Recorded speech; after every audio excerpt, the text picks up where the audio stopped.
Kenya itainuka, Kenya itanawiri kwa umoja na uzalendo. Mimi ni Mkenya mzalendo. Je, wewe? Leo hii tuko hapa katika gatuzi la Kirinyaga kwa sababu tumekuwa na safari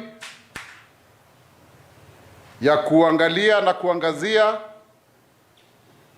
miradi ya kimaendeleo ambayo serikali imekuwa ikifanya tangia kuchaguliwa na kuapishwa tarehe 13 Septemba mwaka wa 2022. Na ni mambo mengi sana ambayo yameweza kufanywa na serikali hii ikiongozwa na Mheshimiwa William Ruto. Kisa na maana ni kwamba tuna miradi ambayo tumeipiga msasa na tunaihadithia kule Kiambu, kama mradi wa Karimeno ambao unapatia wakaaji wa Gatundu, wa Juja, wa Ruiru milioni 1 maji. Pia tumeangalia uwanja wa michezo wa Kirigiti, uwanja ambao unaweza kusheheni zaidi ya watu 16,000 ambao sasa umemalizika kwa kiasi cha 85%. Na pia ndio uwanja ambao Rais wa awamu ya kwanza, mwanzilishi wa taifa Jomo Kenyatta, alihudhuria alipotoka gerezani, na ni uwanja ambao unaweza kutumika hata kufanya michezo ya kimataifa.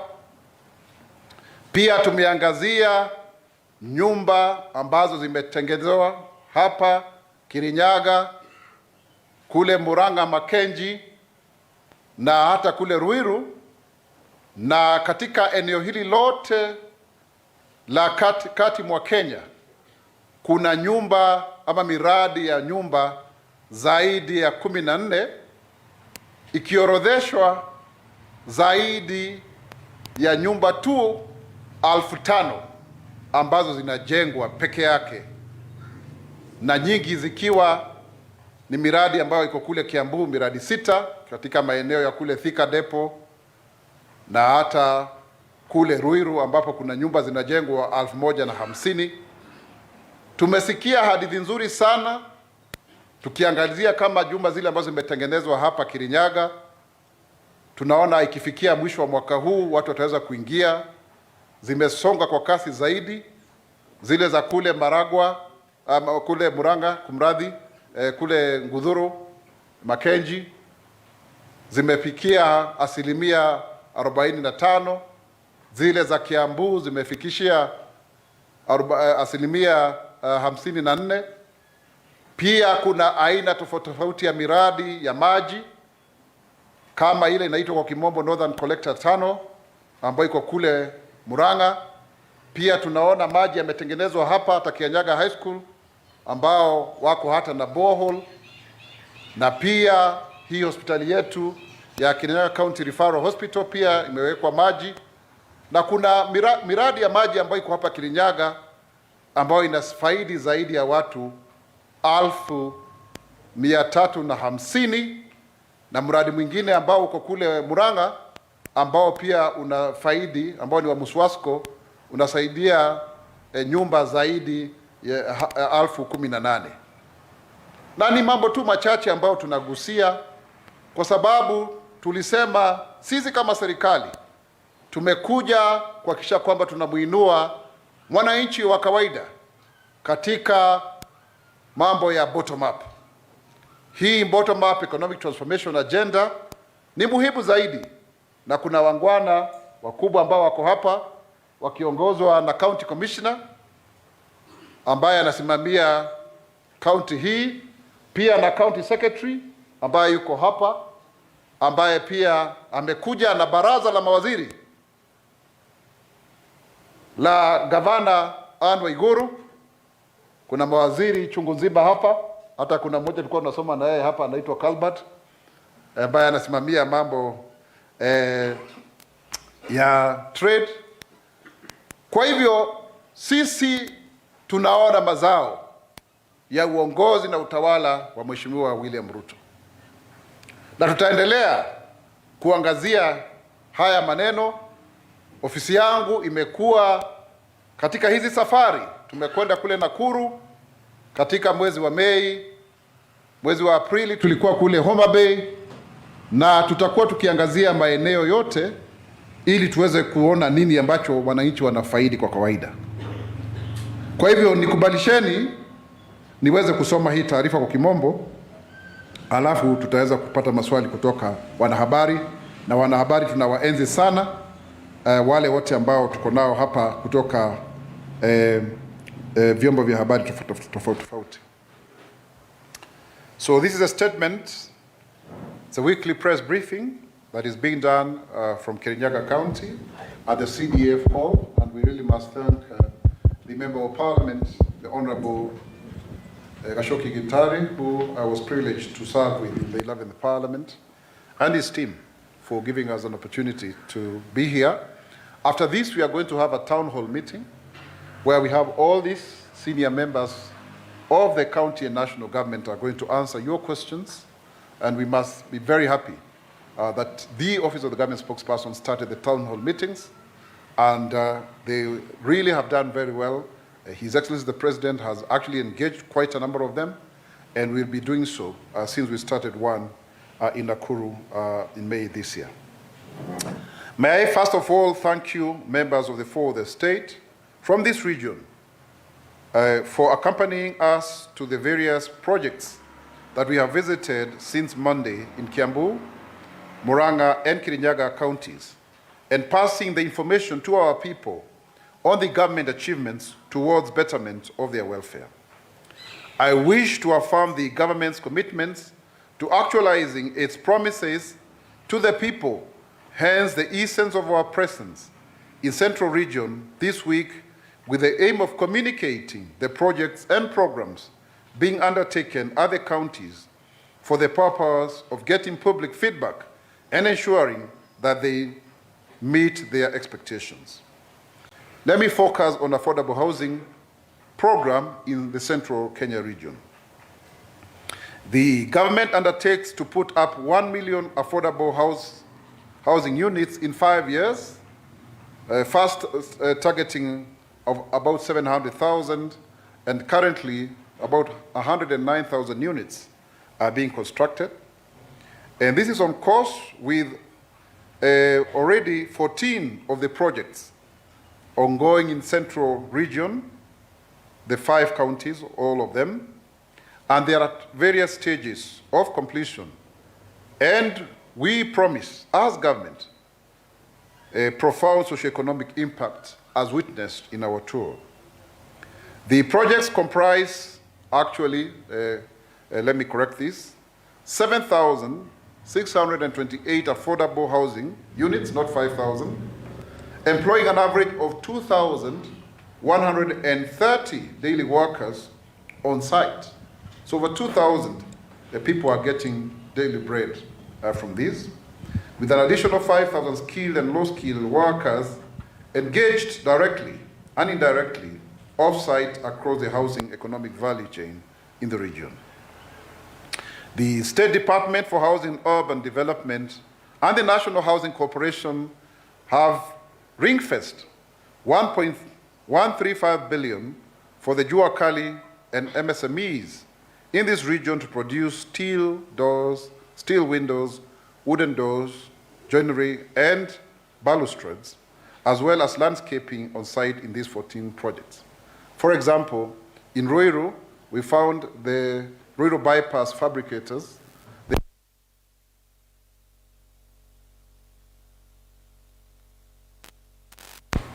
They have been given a total of 107 million shillings contract that is going to enable them to make a difference in their lives. This money will actually go a long way to engage the youth in skilled and semi-skilled and unskilled employment, while formalizing the Jua Kali clusters into circles across the 5 counties to provide for resources of upskilling artisans and developing these cottage industries. And it is very important to say, if you look at the integrated way in which we as government are doing it, we have already certified 213 artisans due to having prior experience. And also at the same time, we are very keen on those who may not have had an opportunity to go to school to register in the Open University of Kenya, OUK, where we have 3,289 students, so that then you can have the certification that is supposed to actually, domicile your learning so that you are seen to be competent and qualified. Very, very important. Of course, at the same time, there are those who are benefiting from being mama mbogas, selling food and other wares, providing for the stones, providing for the sand, supplying, to these humongous projects that have not been witnessed heretofore. The region's projects overview for the affordable housing program, and it's also good to say that this is our theme for the Mashujaa Day in Kwale, so that's why we are really highlighting this, is that the 14 AHP projects include 2 in Kirinyaga County, that is Kirinyaga AHP with 100 units here in Kirinyaga town, and also the Gachagua AHP, which is 110 units. So here in Kirinyaga we have 210 units. We also have 2 in Nyeri County, that is Nyeri Blue Valley AHP with 381 units, and Orengo AHP in Nyeri Town with 478 units. When it comes to Nyandarua, we have 3 of them, that is Kinangop North AHP with 220 units, and Olkalau AHP by the National Housing Corporation, 100 units, and the Olkalau AHP by the State Department for Housing with 420 units. So there are 2 segments, National Housing Corporation and the State Department. We have 1 in Murang'a County, which has got 220 units in Mackenzie. Very interesting. And also we have 6 projects in Kiambu County, because Kiambu is becoming the dormitory city of Nairobi. People are, growing houses more than the cash crops as it used to be. So 1,050 units in Ruiru, where I come from. And Thika AHP, King's Orchids, 975 units. Thika Depot AHP, 436 units. Thika Bustani AHP, 996 units. And Kikuyu Kabete AHP, which is 1,404 units. And the Limuru AHP, which is 738 units. So you can see that's quite a lot, over 7,000 units, going forward. Aligned with the bottom-up economic transformation agenda, the Better Plan, these projects serve as part of a larger program. As I said earlier, they are being rolled out across the country, comprising more than 700,000 units in the medium term, all almost to provide affordable housing solutions to the hustler families.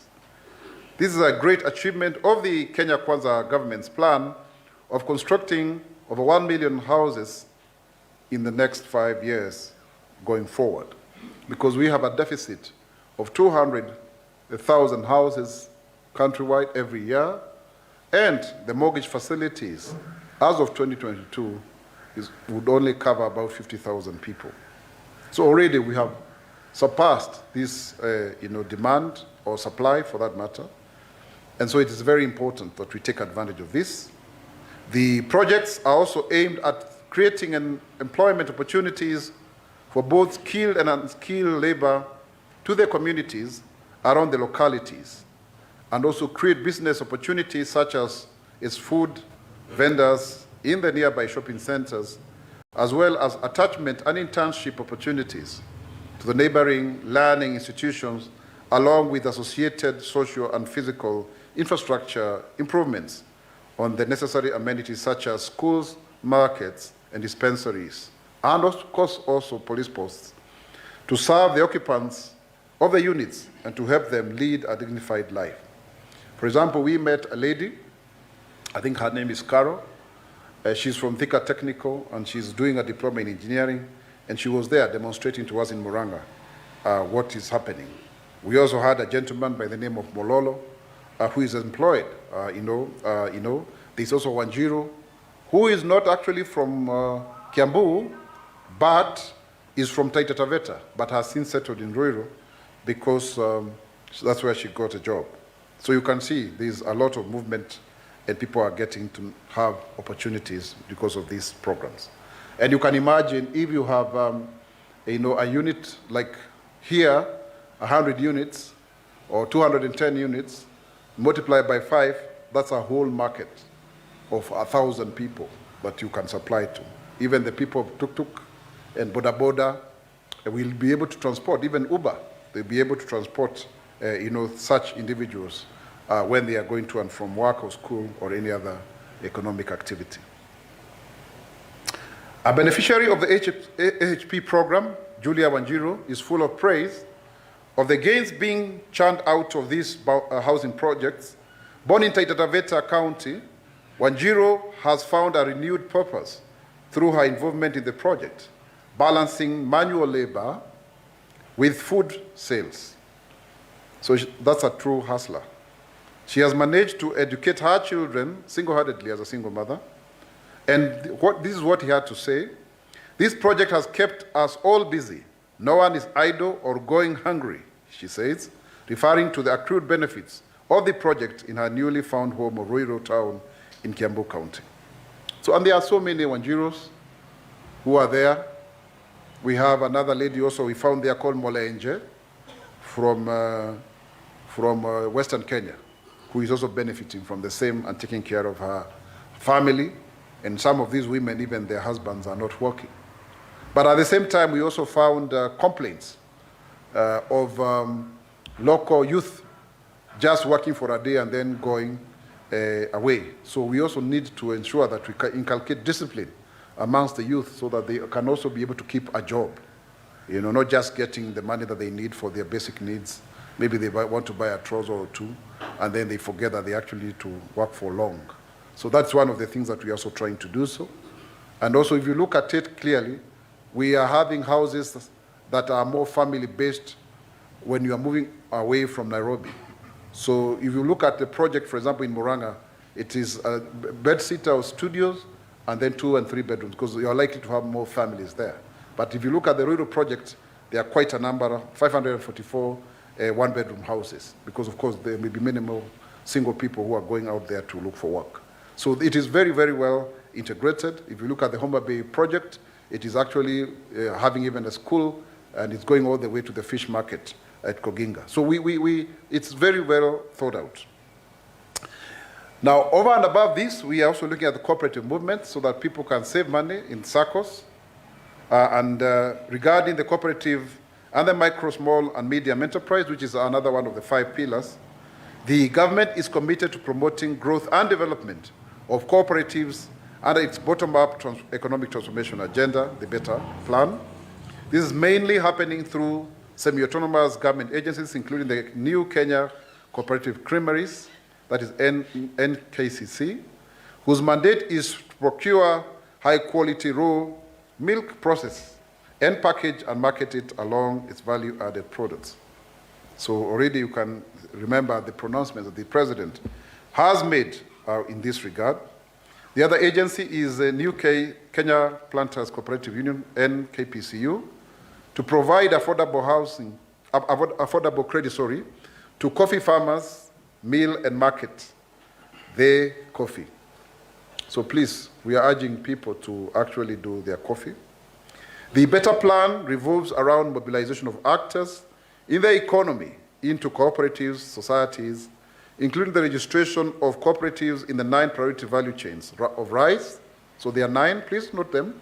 9, tea, livestock and beef, dairy production, edible oils, artisanal miners is a value chain, blue economy, and the artisanal fishing, textiles and apparel, alongside construction and affordable housing. Let me repeat them for clarity. rice, tea. I do know rice is very important here. Tea, livestock and beef, that is dairy production as well. Edible oil, artisanal miners, and then blue economy, which also includes some form of mining, and then artisanal fishing. And when we say artisanal, we mean small scale, where we are even organizing people into BMUs, beach management units, and textile and